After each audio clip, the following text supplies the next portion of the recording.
আজকে ভিডিওতে চর্চা হবে যে শিক্ষকদের চাকরি যাওয়ার পর এখন সিভিক ভলেন্টিয়ার্সদের কি চাকরি চলে যাচ্ছে। এটি গুরুত্বপূর্ণ ঘটনায় কিন্তু সিভিক ভলেন্টিয়ার্সের চাকরি কিন্তু চলে গেল।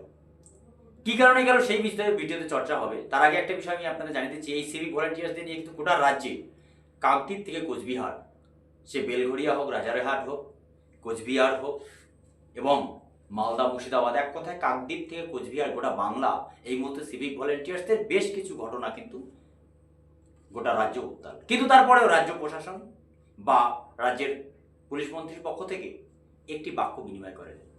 এখন অনেকেই প্রশ্ন করছে, মানে সিভিক ভলেন্টিয়ার্সরা কি মানে মানুষ নয়? একটার পর একটা ঘটনার পরিস্থিতিতে সরকার তাদের সঠিকভাবে জায়গা দিচ্ছে না, তা না আছে তাদের বেতন, না আছে তাদের সুখ শান্তি, শুধু ডিউটির উপর ডিউটি করতে হয় এবং তাদেরকে নিয়ে গোটা সোশ্যাল মিডিয়ায় সমালোচনা করা হয়। এই জন্যই আজকে ভিডিওতে চর্চা হচ্ছে যে সিভিক ভলেন্টিয়ার্সরা কি মানুষ নয়। কেন এই সিভিক ভলেন্টিয়ার্সের চাকরি চলে গেল আমরা জানার চেষ্টা করছি এবার দর্শক। যে প্রগতি ময়দান থানার এক সিভিক ভলেন্টিয়ার্স, তিনি কর্মে ছিলেন প্রগতি থানায়। ওর নাম হচ্ছে আপনার মিস্টার সিং। তিনি কি করেছিলেন, নীরজ সিং এবং তার সহযোগী মিস্টার আসিফ আলী, তিনিও অ্যারেস্ট হয়েছেন। এবং নীরজ সিং এর সব থেকে বড় যে ভুলটা করেছে, যে উর্দি পরে কিন্তু সে কি করছে, তোলা আদায় করছে। এজন্য আজকে লালবাজার কিন্তু তার বিরুদ্ধে অ্যাকশন নিয়েছে, তাকে ডিমোবিলাইজ করা হয়েছে। অর্থাৎ লালবাজার সূত্রে জানা যাচ্ছে যে নীরজ সিং তার কিন্তু চাকরি আজকে চলে গেছে।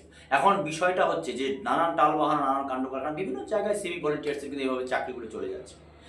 সেই পরিস্থিতিতে তার পরিবার এবং এই ঘটনার জন্য কিন্তু সরকারের উচিত ভালো করে তদন্ত করে এবং উপযুক্তভাবে সেই সিভিক ভলেন্টিয়ার্সের একটা মিনিমাম একটা জায়গা তৈরি করে দেওয়া, যে এই ভুলগুলো কেন হচ্ছে বা তাদের ট্রেনিং কেন সরকার দিচ্ছে না। কারণ যেহেতু তারা সরাসরি ফিল্ডে কাজ করছে, মানুষের সঙ্গে প্রত্যক্ষ এবং পরোক্ষভাবে তারা জড়িত, ফলে এদের কিন্তু একটা বার্তা বা এদের চলাফেরা সমস্ত জায়গায় কিন্তু এই পরিস্থিতি তৈরি হচ্ছে।